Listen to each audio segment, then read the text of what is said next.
meus experts, tá todo mundo reclamando do dito cujo algoritmo. Até artista do Spotify tá dizendo que o algoritmo tá matando a sua arte. Criador de conteúdo no Instagram jura que o algoritmo matou seu alcance. E entregador do iFood tá dizendo que tem distinção aí na hora de chamar para fazer uma entrega. Mas se tanta gente tá reclamando da mesma coisa em plataformas diferentes, será que o problema mesmo é o conteúdo? Ou será que o algoritmo virou uma sintonia de algo muito maior? Vamos lá analisar esse padrão. O Spotify, por exemplo, está enfrentando uma rebelião dos artistas porque o CEO resolveu investir numa IA militar. O movimento Dead to Spotify diz que a plataforma perdeu o propósito e que virou a marca que lucra, até com a guerra. Não é de hoje que eles reclamam que o algoritmo prioriza mais quem gera stream, mais visualizações, do que quem gera e cria arte. Por isso que eles estão saindo do Spotify e indo para outras plataformas. O TikTok vive uma chuva de acusações de censura e manipulação. Os governos já abriram investigações por vício do algoritmo em menores. A lógica é simples. Quanto mais você vicia um usuário, mais ele entrega dados e mais valioso ele fica. Não é à toa que todas as Big Techs valem bilhões. O Meta chegou até a pedir desculpas depois que o feed do Reels começou a mostrar um monte de vídeos violentos e absurdos, totalmente sem filtro. Mas o que realmente aconteceu, nós sabemos, né? Que o algoritmo identificou que o choque, né, a emoção estava prendendo os usuários e começou a liberar cada vez mais esse lixo digital, assim como várias outras coisas que ele faz.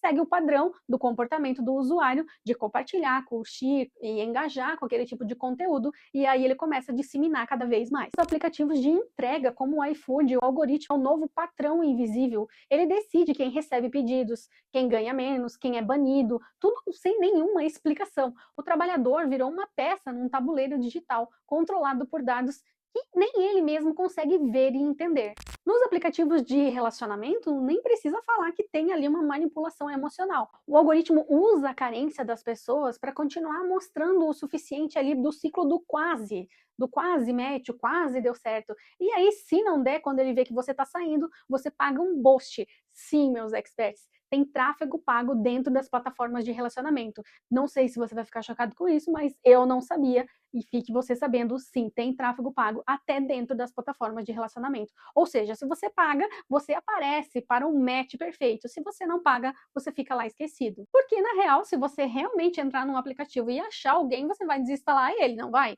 Então, ele vai sempre te alimentar ali de forma que você nunca saia do aplicativo. E o Google, o que vamos falar dele, né? Além de estar cobrando uma taxa absurda no tráfego pago, que eu fui ver as minhas campanhas essa semana, eu levei um susto, ele decidiu simplesmente mudar a forma como ele está exibindo os resultados. Agora, como você pode ver na hora de pesquisar, não aparece mais uma lista de relação de resultados, aparecem apenas 10 resultados.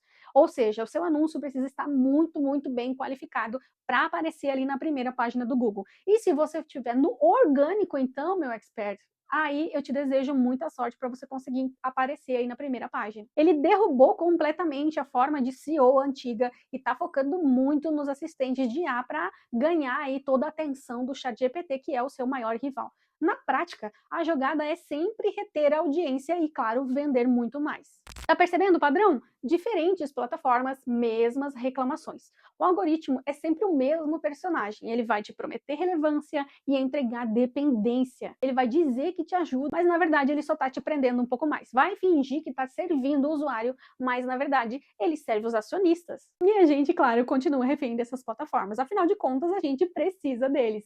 O YouTube mesmo, o vídeo fica esquecido, morto lá na timeline e do nada ele dá um monte de visualizações. Se você promove, ele te dá um pouco mais de visualizações e seguidores, mas no geral eu estou criando conteúdo porque eu amo, adoro estar aqui criando e falando para vocês, mas se eu for ficar esperando viralizar ou estourar no YouTube, eu já teria parado de criar conteúdo há muito tempo. E quanto mais você reage, mais ele aprende e te provoca a continuar ali. É desenhado para transformar o comportamento humano em lucro, não no nosso bolso, mas no bolso deles. E ele entende o que te deixa nervoso, o que te deixa curioso, e o que vai viciar e fazer você sempre estar ali usando a plataforma. No fim das contas, você tem que criar conteúdo porque você gosta, porque você tem algum propósito, não só para ganhar dinheiro em alguma plataforma. Porque se você for ficar só pensando nisso, vai ficar ali igual louco analisando as suas métricas. E você tem que entender que ele não está sabotando você, mas sim o mundo inteiro, criadores, trabalhadores, todo mundo. Tudo em nome das métricas, das melhores métricas, do melhor engajamento. Você mesmo provavelmente já deve ter ouvido falar do vídeo do Felk e vários outros influencers que estão falando dessa questão do algoritmo dar mais valor e mais engajamento a temas sensíveis que não deveriam ter tanto engajamento. Páginas que foram denunciadas que não estavam ferindo política nenhuma e acabaram sendo derrubadas.